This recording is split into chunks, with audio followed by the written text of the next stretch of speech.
Welcome back. Now, Dennis, back to you, but please bear in mind we're not talking about Akwa Ibom. We're talking about security during the elections in general across Nigeria. Well, I'm only using Akwa Ibom as an example, just to draw an inference. You understand what I've just said?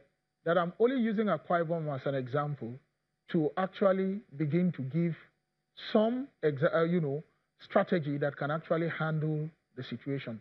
First, from the Akwa Ibom example, Nigeria needs to kick against every intemperate language that compromises every effort to educate the voters.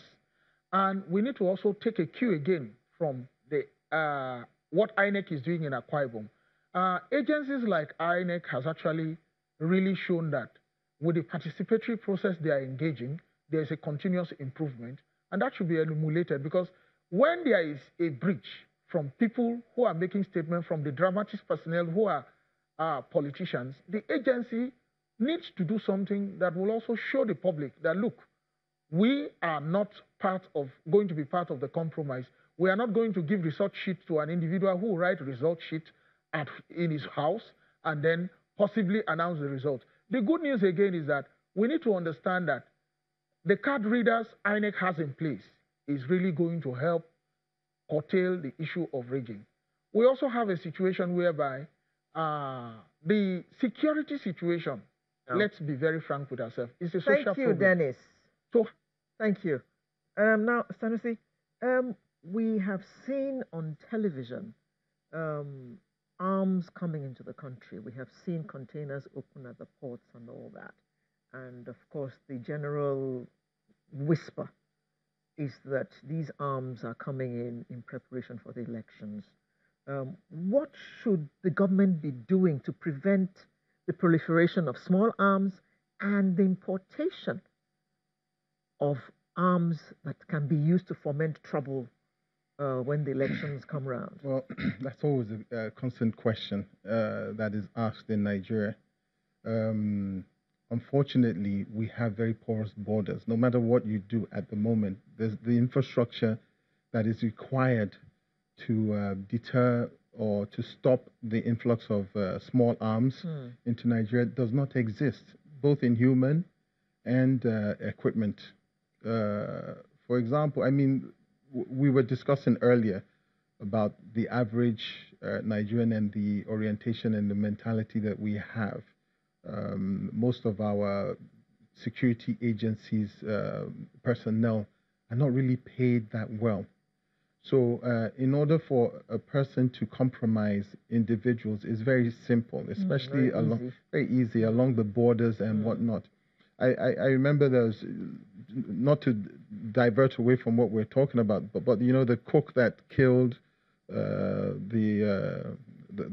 his boss a couple of days ago. Yes, there was an incident where I had to discuss with a cook to someone who was quite wealthy in Abuja, and the cook said he came into Nigeria through the border, and all he did, he had no documents.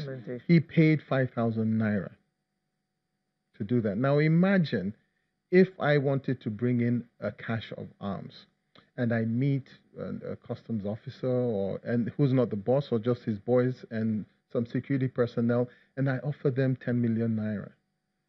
Ooh, exactly. You could bring in anything. There you go. And therein lies our problems. And we have so many idle youth. Rocket launchers and all. We have so many unemployed youth, idle youth that are doing nothing. Talking about the youth, that's where you come in, sir. Because during the break we were talking about the youth, and they are ready material to be used to foment trouble. Is there enough going on to prevent these people from allowing themselves to be used? That's a very germane question, because they say the idle mind is the devil's workshop. And people are apt to blame the devil. I like to blame the man who made his mind idle for the devil to make a workshop. And that brings me to the issue of engaging people. Sometimes when we in some work, if you do a short walk, people still feel they have energy. So take them a little bit further. After that, I was not by psychiatrists. When we go stop, because they're tired. So we need to, at that level, you young people are boisterous, they have energy, they are adventurous. So we first of all need to engage them productively. Is that being done now? Well, from the mass of people who make themselves available to be used by politicians who, by the way, do not have their children on the shores of this country, because we constantly must say that. And then we must use platforms. And this is where we talk to religious leaders, both from the Christian and Muslim divide, to use their platform to educate our people, because there are things you can legislate. There are things that you can moralize. In the issue of youth being used, as long as you don't incentivize people in that direction, it is unlikely that they will go there. Look at the number of people who are crossing the Mediterranean.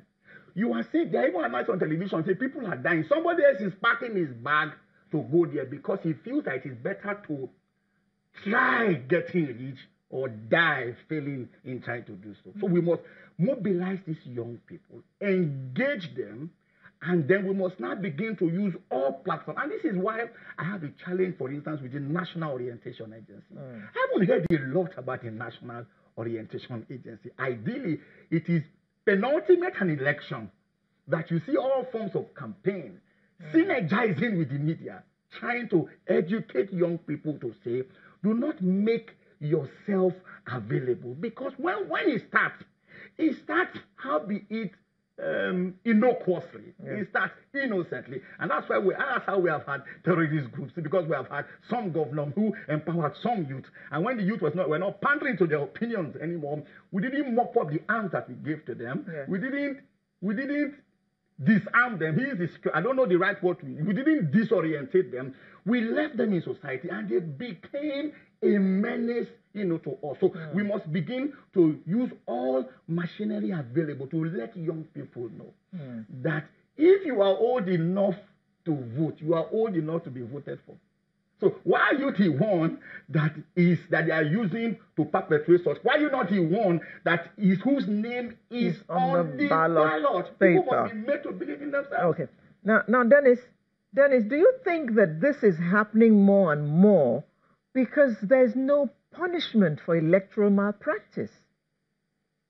In fact, that is actually what is going on in my mind. The first question I want to ask is that most of the catchment of arm that was arrested, who was prosecuted to conclusion? Now you have certain level of conspiracy from even the security agencies themselves. There are literature reviews that have actually indicted certain military personnel, certain other organizations, security organizations, in relation to harm. What have we done as a country? Has any of this prosecution been concluded? Now, come to think of it, in our various ports, how many container scanners do we have? How many of it is added every year? These are yes, I agree. Like the security consultant Riley puts it, it's very difficult to say you are policing the whole of the borders. And let me even shed more light on this. You don't even need to bribe the customs to bring in arms into Nigeria. Most of these arms are even hoarded, in some cargoes that naturally passes through the border with ease. Let me take you to some of the border towns in Nigeria. If you're passing through Ilela, how many checkpoints do you really have that stop people from migrating from Niger into Nigeria? In fact, there are so many routes that are not policed. Same routes that are not policed are actually channels you are bringing in most of these arms. Then what makes the arm trade in Nigeria a thriving business is because the political class themselves have actually been the one responsible for buying up all these arms. I'll give you an example of a state in Nigeria. Once you are through with election, you see most of the boys that were used for the election block the road and rob the banks. And this will continue until the police possibly arrest or kill some of them. Now, what are we trying to say? There's a connection between the perception of politics and what work is all about. There is no dignity of labor associated with political pursuits. Now, like Olu Martin rightly put it, the gestation period of investment in politics is so short. You bring in money, you finance all the rubbish that today threaten our security. The next thing you see is that you land there is either you compromise the electorate through vote buying, or probably you snatch boxes, and then at the end of the day, you get into office. When you get into office, what next? You continue to sustain this group of young, unemployed people that you use for your nefarious activity.